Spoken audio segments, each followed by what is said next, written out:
सोनिया टंका कोटो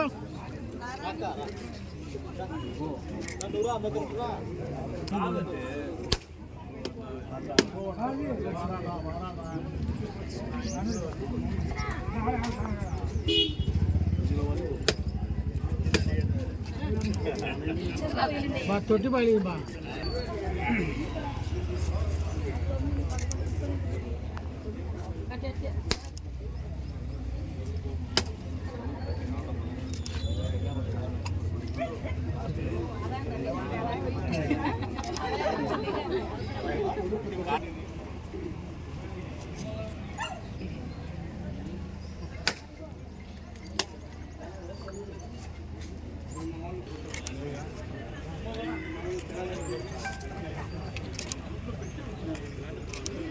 పెద్దలు, పూజనీయులు, గౌరవనీయులు, మాజీ ఎమ్మెల్యే నంద్యాల వరదరాజిరెడ్డి గారు నిన్నటి దినం పాత్రికేయుల సమావేశాన్ని నిర్వహించి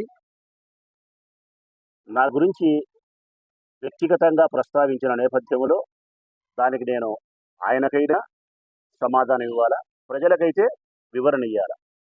కాబట్టి ఆయనకు సమాధానం ఇస్తూ ఉన్నా, ప్రజలకు వినయపూర్వకంగా వివరణ ఇస్తూ ఉన్నా. ఏంది ఆయన మాట్లాడిన మాట అంటే, స్థానిక ఎమ్మెల్యే రాచమల్లు శివప్రసాద్ రెడ్డి గారు నాయి బ్రాహ్మణులకు 33 సెంట్లు స్థలం ఇచ్చినాడు, కళ్యాణ మండపానికి సగర కులస్తులకు ఇచ్చినాడు, భవన నిర్మాణ కార్మికులకు ఇచ్చినాడు, ఎంతోమందికి రోజు ఇస్తున్నాడు, దాన ధర్మాలు చేస్తున్నాడు. ఆయన దగ్గరున్న డబ్బులో ఈ చేసే దాన ధర్మాలు 1%, ఇంకా చాలా డబ్బు ఉంది. రెండవ పాయింట్, వీళ్ళందరికీ ఇచ్చే స్థలాలకు అయ్యే లెక్కంతా కూడా ఆయన క్రికెట్ బెట్టింగ్ నిర్వహించి సంపాదించిన డబ్బే, ఆయనేమి న్యాయంగా సంపాదించిన డబ్బు కాదు అని చెప్పి ఒక బలహీనమైనటువంటి వ్యక్తిత్వాన్ని ప్రదర్శిస్తూ విమర్శ చేసినాడు ఆయన. నేను ఆయనకు సూటిగా సమాధానం చెప్తా ఉన్నా, ప్రజలకు వివరణ ఇస్తా ఉన్నా. ఇప్పటి వరకు నేను చేసిన దాన ధర్మాలు, ఇప్పటి వరకు నేను ఉపయోగపడిన ప్రతి చెల్లికి, ప్రతి తల్లికి, ఏ సమస్యకైనా, ఏ కష్టానికైనా, ఇదే కాదు, నాయి బ్రాహ్మణులకు ఇచ్చినది కావచ్చు, సగర కులస్తులకు ఇచ్చినది కావచ్చు, భవన నిర్మాణ కార్మికులకు ఇచ్చినది కావచ్చు, ఇంకా ఎన్నో రకాల సేవా కార్యక్రమాలు, పదుల సంఖ్యలో కోట్ల రూపాయలను, వేల మంది ప్రజలకు కన్నీళ్లు దుడిచేదానికి నేను పెట్టిన ప్రతి రూపాయికి సంబంధించి సమాధానం ఇస్తానా ప్రజలారా?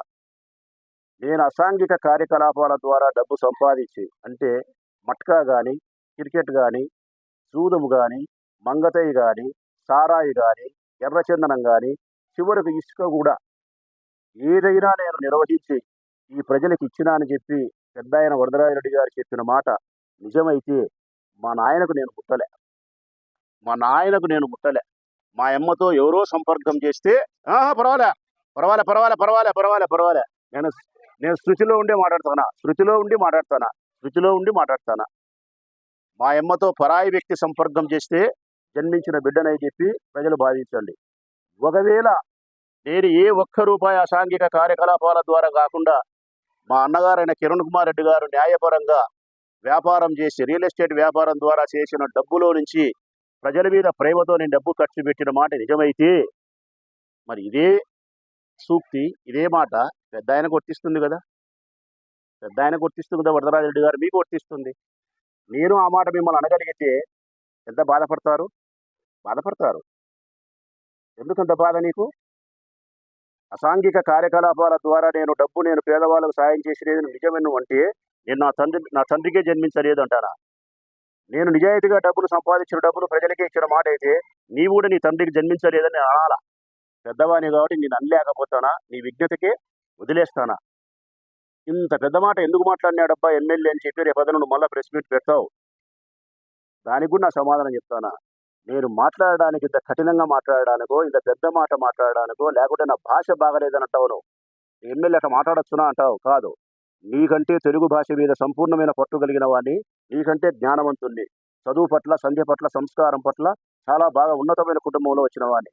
తెలుగు భాష నా ఇంత గొప్పగా నువ్వు మాట్లాడలేవు. కానీ నా భాష, నా యాస ఇట్లా ఉండడానికి కారణం ఏంటంటే నీ ఉద్దేశం బాగలేదు. నా భాష బాగలేకపోవడానికి కారణం నీ ఉద్దేశం బాగలేదు. బలహీనమైనటువంటి, నీచమైనటువంటి, అన్యాయమైనటువంటి అబద్ధాలతో రాజకీయాలు చేస్తున్నావు కాబట్టి నీకు ఈ భాషలో చెప్పాల్సిన పరిస్థితి నాకు దాపరిచింది. ఇదే నీకు చివరిసారిగా చెప్తానా? ఎప్పుడే గాని నేను ఒక్క రూపాయి అసాంఘికమైన కార్యకలాపాల ద్వారా సంపాదించలేదు. ఇప్పుడు సూటిగా ప్రజలను అడుగుతానా? నా ద్వారా బాధపడిన వారు ఎవరైనా ఉంటే, అంటే నేను ఒక్క సెంటు భూమి ఎవరిదైనా కబ్జా చేసి ఉంటే, ఎవరికైనా మోసం చేసి ఒక్క రూపాయి లెక్క తీసుకుంటే, ఎవరికైనా అబద్ధాలు చెప్పి డబ్బు కాజేసి ఉంటే, మరే ఇతర అసాంఘికమైన పనుల ద్వారా మిమ్మల్ని బాధించి ఏ ఒక్క రూపాయి నేను తీసుకున్నా, అట్టి ప్రజలు నాకు ఓటు వేయొద్దు. అట్టి ప్రజలు రేపొద్దున జెండా పట్టుకొని నాకు వ్యతిరేకంగా ప్రచారం చేయమని కోరుతా ఉన్నా. ఏం చెప్పాలి పెద్దాయన నీకు నేను? ఇంతకంటే ఏం చెప్పాలా? ప్రజలకు కూడా నేను ఇంతకంటే వివరణ ఇవ్వడానికి నా దగ్గర ఏముంది? ఇక వరదరాడి గురించి మాట్లాడదాం. నా వివరణ ఇచ్చినా. ఇక ఆయన గురించి మాట్లాడదాం. నువ్వు పత్తి అమ్మినావా పెద్దాయన లెక్క? 5 సార్లు ఎమ్మెల్యేగా పోటీ చేసినావు, మంచి ఇల్లు కట్టుకున్నావు, కాలేజీ ఉంది, ఆస్తులు ఉన్నాయి, నీ కొడుకు పెద్దగా వ్యాపారం చేస్తున్నాడు. నువ్వేమైనా పత్తి అమ్మింటివే? నువ్వేమైనా శనగలు అమ్మింటివే? ఏం చేసి నీకు డబ్బు వచ్చింది నీకు? నువ్వు చేస్తేనేమో శృంగారము, ఎదుటి వాళ్ళు చేస్తేనేమో వ్యభిచారము. నువ్వు చేస్తేనేమో నీతివంతమైన లెక్క, ఇతరులు చేస్తేనేమో అన్యాయమని మాట్లాడతావా? ఎక్కడికి ఓడ్చుకున్నా కూడా నీకు హద్దు పద్దు తెలుగుదేశం పార్టీకి లేకుండా పోయింది. నువ్వంతే, ప్రవీణ్ అంతే, చిన్నోడంతే, పెద్దోడంతే. మీరు బలహీన పడిపోయి పదవులు రాక, టిక్కెట్లు రాక నరకం అనుభవిస్తున్నారు మీరు. నేను చాలా స్వచ్ఛమైనటువంటి మనస్తత్వంతో ప్రజలకు దగ్గరగా ఉండా, నా పార్టీలో అచంచలమైనటువంటి గౌరవంతో నేను విలసిల్లుతా ఉన్నా. రేపు ఎన్నికలు వస్తే 40,000 ఓట్లతో నేను అద్భుతంగా గెలవబోతున్న సత్యం మీకు తెలుసు. మీకు తెలుసు. మీకు తెలిసి బాధ కలిగి మాట్లాడుతున్నారు. అందరితో ఆగదు పెద్దాయన. 40,000 ఓట్లతో ఈ ఊరి ప్రజలు ప్రేమతో నన్ను హక్కును చేర్చుకుంటారు. రాచబలులు వాళ్ళ ఇంటి పెద్ద బిడ్డగా భావించి ఆశీర్వదిస్తారు. ఘనమైనటువంటి విజయాన్ని ఇస్తారు. నా పార్టీ నా విశ్వాసతకు, నా సామర్థ్యానికి దగ్గరికి తీసుకొని ఈ రాష్ట్ర మంత్రిని చేస్తుంది మీ బిడ్డ రాచమల్లును. ఇది సత్యం. మీకు ఆ అసూయ ఎత్తుకొని, మీకు ఆ బాధ ఎత్తుకొని, కడుపులో ఆవాలు పోసుకొని మీరు బాధపడుతున్నారు. దయచేసి ఆ బాధ నుంచి బయటికి రండి. సత్యం మాట్లాడండి. అబద్ధాల నుంచి జరగండి పక్కకు.